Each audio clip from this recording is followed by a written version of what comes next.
with Sports Choice Plus. Bring you a very special breakdown. I'm going live, and we're going to be discussing the NBA next season is going to be spectacular. When you think of everything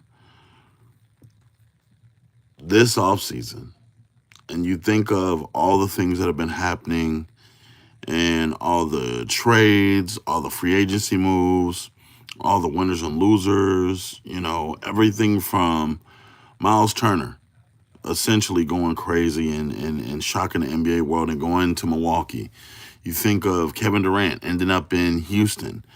It's a lot that goes on. And when you think about the winners and losers of free agency, it's very clear.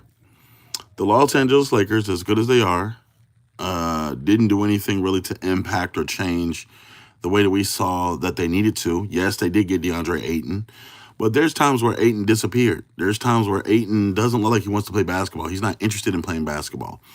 And you got to think about this. To add him with Luka and LeBron, what else are you doing, really? You have AR-15. They just signed Jackson Hayes back. And you think about this, they were needing a splash. They were needing several splashes to help coincide with everything. And they didn't do anything, really, that you thought it was going to do. But I think that the biggest winner to me is the Denver Nuggets. When you look at the Denver Nuggets retooled very quickly. Not only did they retool and get guys that are multi-skilled players, but they got guys that play defense. They got guys that can sharpshoot. They got guys that can actually play within the offense of what they have. And when you think about this, they got Jokic, a backup, Valanciunas. When you think of as good as that offense is and how good it could be, having Valanciunas being able to be on the floor at the same time with Jokic, or either be backing up Jokic and come in the game and then that be a whole nother wing to play, another wave of players. Think about this, and you just ask yourself, who did more than Denver this offseason? They didn't get a lot of sexy trades, or they didn't get a lot of sexy signings. They got staples. They got Tim Hardaway Jr., who had a hell of a year last year, who for Detroit showed up and showed up in the playoffs where it mattered. Valanciunas coming in, he's still a serviceable big man, can pass, can assist, is good with passing as far as the setup of others, and can give you 15 to 20 minutes a night. When you're looking at Brown, who they lost when they won the title, they got him back. When you look at, they got rid of Michael Porter Jr. and got a replacement in Cam Johnson. Think about that for a minute. Having a replacement, getting rid of a guy that last year disappeared when you needed him the most, and now he's up. He's here. After Cam Johnson's hell of a year that he had in Brooklyn, where he was essentially shooting the ball, playing great defense, and doing what he needed to do. And you got him, you didn't have to give up a lot. You didn't. And you just think of Denver literally shedding contracts that they didn't need, getting Bruce Brown Jr. back. And then you just ask yourself, what's the next move for Denver? Denver essentially has 10 deep. When you look at that roster right now, you could go 10 deep. Because last year, let's face it, having DeAndre Jordan as a backup center wasn't really a backup. He was just there. He's an older center. But when you look at the likes of having Christian Braun, Bruce Brown Jr., Aaron Gordon healthy, having Cam Johnson, Joker, Jamal Murray, Peyton Watson, and we don't know Valanciunas. We don't know if Russell Westbrook will come back. I think he declined his player option. I don't know if he'll come back or not. But if you add Russell Westbrook back to that, that's 9 guys that you can go deep on a roster. That guys have interchangeable parts. Denver's going to be something explosive next season. Denver's going to be explosive, and I don't think they're done yet. I don't think they're done making moves. I don't think they're done making trades. I don't think they're done signing. I believe they do have a trade exception there. If they don't bring back Russell Westbrook, I can see them going after a Chris Paul. I can see them going after Gary Payton Jr. Going after somebody that's smart, that can give them 10 to 15 minutes a night, that fits within their scheme and what they want to do, that's unselfish, that can help them score offensively. Against Oklahoma City, they ran out of firepower offensively. When the threes weren't dropping, they didn't have anybody that could stir the pot to make the offense go. They've got that now. They didn't have guys that could keep up with Oklahoma City as much as we thought they could, but they've got that now. I think it's going to be tough. I think it will be tough. Just looking at all the moves, looking at everything that's going on, it's tough. And when you think about this, the New York Knicks made a good move, picking up Jordan Clarkson. I like that move. I think that when you're thinking of the keys of what's going to make a team better, you have to think of, okay, are the skill sets matching the overall team? When I'm looking down the list of players that won or lost, the Milwaukee Bucks lost. As much as the Miles Turner move surprised everybody and got everybody up in arms, the Bucks lost. Because now what? You got all this money into one guy that possibly doesn't fit your scheme. Yes, you got another rim protector. Yes, you got somebody that can push Giannis to his 4 spot, and he doesn't have to play center anymore. You got a younger version of Brook Lopez and Miles Turner. That's what you got. As good as Miles Turner is, he isn't that much more athletic than Brook Lopez. It would be different if Miles Turner was athletic like Giannis, and he was running the court like Giannis, and he was playing like Giannis. His game isn't loose like that.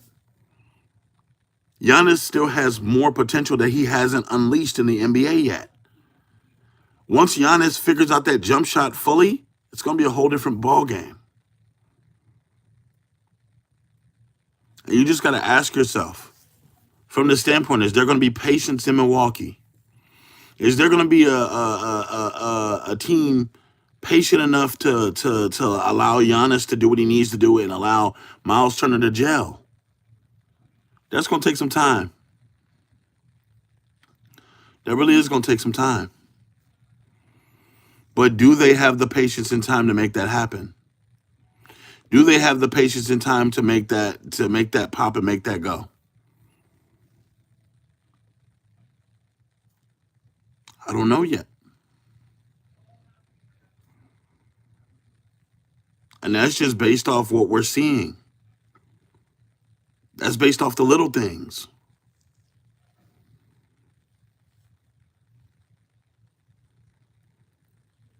But overall, I think that, we have to look at this with a grain of salt, but Oklahoma City Thunder may have another title on the way.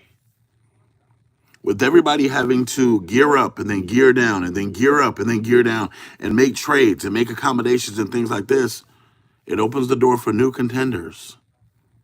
When you're looking at the Atlanta Hawks making smart decisions, I love the Porzingis move. If they can get him to play and be healthy and be available, Kristaps Porzingis. Not only did they get that, they got Alexander Walker. I like that move. Luke Kennard as well. I like that move. A sharpshooting specialist that can give them minutes off the bench. These are some of the moves when you look at the offseason and you see a team now that went from the 8th seed now to the 2nd seed in the East. These are the kind of moves you're seeing.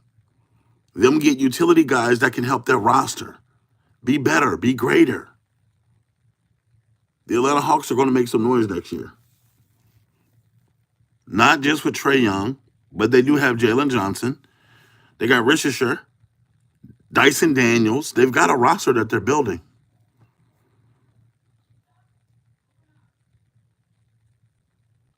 So it's the upgrades for Atlanta.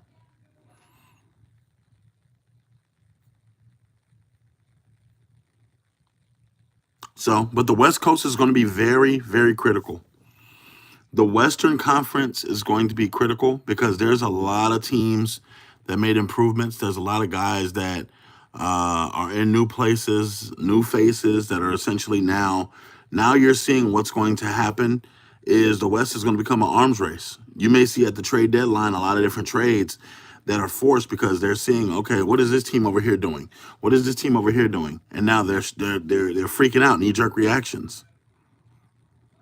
The Western Conference, when you look at Denver, when you look at Oklahoma City, those are the two best teams in the West right now, on paper right now.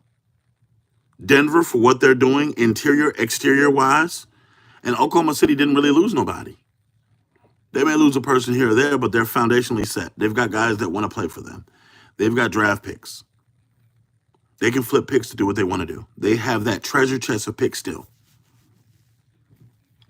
And because the scouting department for Oklahoma City Thunder is so good, them picking up a draft pick, they're going to sit somebody on the bench for 2 years, and then they'll be a starter next year.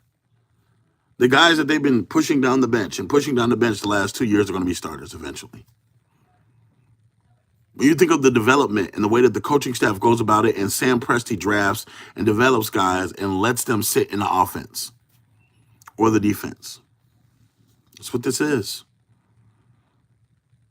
So you just have to understand, this is what this is. I think overall, you're going to see a better brand of basketball from the West. I don't know about the East because of the injuries, like to Indiana and to Boston. But I do know that with the West, it's going to be more competitive. I like the moves that Minnesota made. I like them locking up their guys long term. That's a good sign.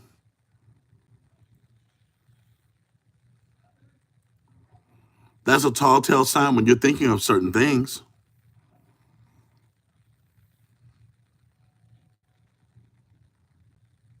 Overall, the game of basketball has expanded.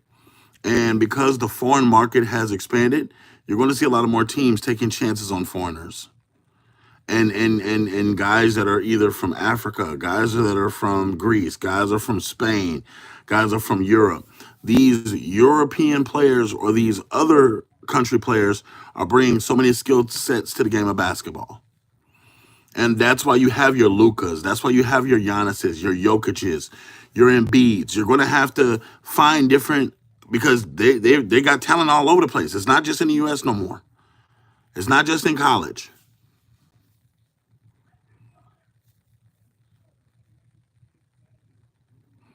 So these are the things that I see in the future. I like the moves that have been made so far by a lot of teams. A lot of teams are not sitting on their hands no more. They're not just sitting back anymore and just saying, you know what, we're just going to wait for things to come to us. No, they're attacking it now. Look at what Denver did. Denver said, look, we pushed Oklahoma City, even with what we had, even with all the injuries, to 7 games. We can do this. They can add a couple of pieces, and they did. And now all of a sudden they're eye to eye with Oklahoma City. So this is what I believe.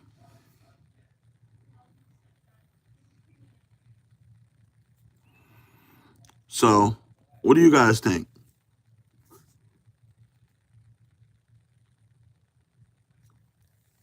What do you guys feel is going to be the best move?